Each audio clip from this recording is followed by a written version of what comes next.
আমরা অনেকেই একটা ভুল করে থাকি।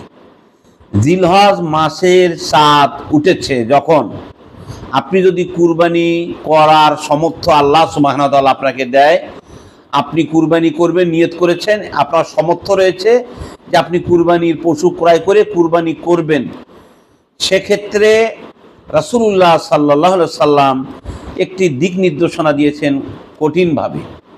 আপনার যদি কুরবানি করার সামর্থ্য থাকে, আপনি যখনই নিয়ত পুরোপুরি করে ফেলবেন আমি পশু ক্রয় করব এবং কুরবানি দিব, এইরকম নিয়ত যখন করবেন, তখন জিলহজ মাসের চাঁদ যেদিন উঠবে, অর্থাৎ প্রথম জিলহজ মাসের প্রথম চাঁদ ওঠার দিন থেকে কুরবানি করার দিন পর্যন্ত আপনি চুল না মোষ কোনো কিছুই আর কর্তন করতে পারবেন না। তার আগেই আপনি জিলহজ মাসের আগে, অর্থাৎ এই যে মাস জিলকত মাসে আপনি কাম সেরে ফেলবেন।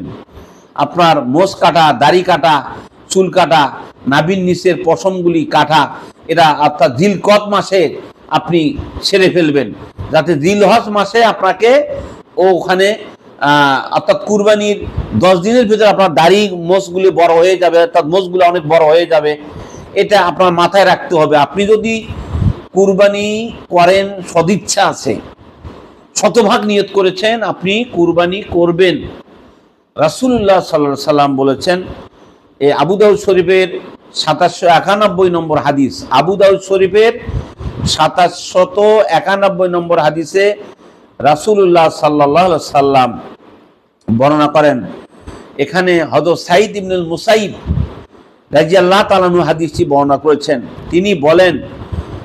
তিনি বলেন ইয়াকুলু সামিতু উম্মা সালামাতু তাকুলু ক্বালা রাসূলুল্লাহ সাল্লাল্লাহু আলাইহি ওয়াসাল্লাম মান কানা লাহু জিবহি ইয়াজবাহু ফাইজা আহলা হিলালা জিল হজ্জাতা ফালা ইয়াখুজান্না মিন সারিহি ওয়ালা মিন আসফারিহি শাইয়ান হাত্তা ইউজাহা। রাসূলুল্লাহ সাল্লাল্লাহু আলাইহি সাল্লাম বলেছেন, যখন জিলহজ মাসের চাঁদ দেখা যাবে, তখন যদি আপনি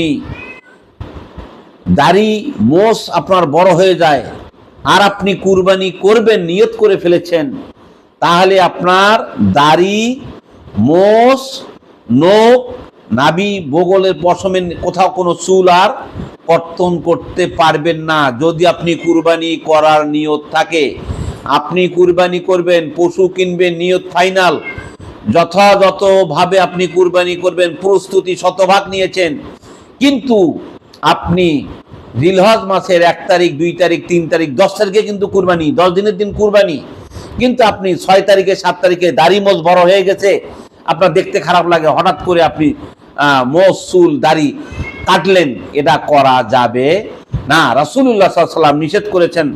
রাসূলুল্লাহ সাল্লাল্লাহু আলাইহি ওয়াসাল্লাম বলেছেন যে ফাইজা আহাল্লা হিলালা, যখন নতুন চাঁদ ওঠে, জিল হজ্জাতা, জিলহজ মাসে যখন নতুন চাঁদ উঠবে, ফালা, আপনি করবেন না, ফালা ইয়াখুজান্না মিন শারিহি, আপনি আপনার চুল, আপনি আপনার দাড়ি আপনি কর্তন করতে পারবেন না, ওয়ালা মিন আসফারিহি, আপনার নখ কাটতে পারবেন না, ইয়াখুজ মিন শারিহি, আপনার চুল কাটতে পারবেন না, মোষ কাটতে পারবেন না, নখ কর্তন করতে পারবেন না, মিন আসফারিহি শাইয়া হাত্তা ইউজাহা, যতক্ষণ পর্যন্ত কুরবানি না দেওয়া হয়।